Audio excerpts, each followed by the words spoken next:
A High Court ruling last week requiring governors and members of county assembly who wish to run for president to resign 6 months before has sent county bosses into a panic.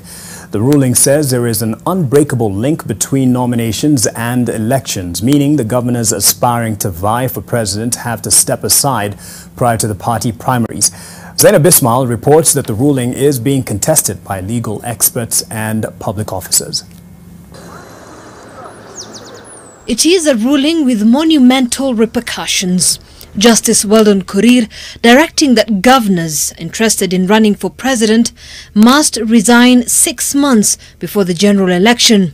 That ruling has left a bad taste in the mouth for governors with such ambitions. This recent ruling can only be viewed as discriminatory, unfair and unconstitutional. And we are going to take measures, including going to court to appeal. Justice Korir's ruling is anchored on Article 137(2) and 3, which dictate that only public or state officers exempted from running for president while in offices are the president himself, the deputy president and a member of parliament. But legal experts say the ruling does not fully address the question.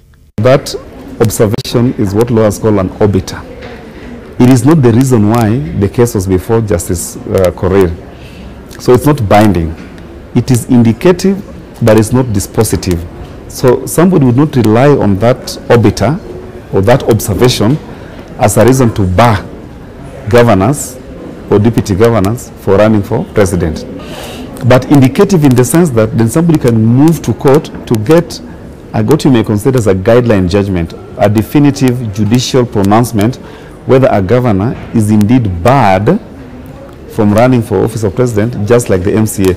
I can tell you, I'd be surprised if the court went that way. But more questions abound. If a governor were to resign 6 months before a presidential election, what happens to the administration? For example, would a mini-election be necessary for continuity of service delivery? Does the deputy governor take over? Or would the county hold on for 6 months until the general election?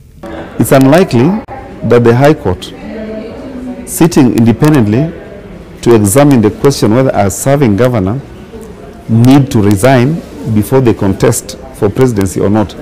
I think the court would not hold the view that they need to resign, because that, for two reasons. One, there is no constitutional backing for that demand. Number two, the purpose for resignation for elective public office holders is so that they don't hold two elective offices at the same time. Governor's Weekly for Paranya of Kakamega, Makweini's Professor Kivutha Kibwana, Mombasa's Hassan Joho, Muranga's Mwangi Wairia and Alfred Mutua have expressed interest in the job. Zainab Ismail, NTV.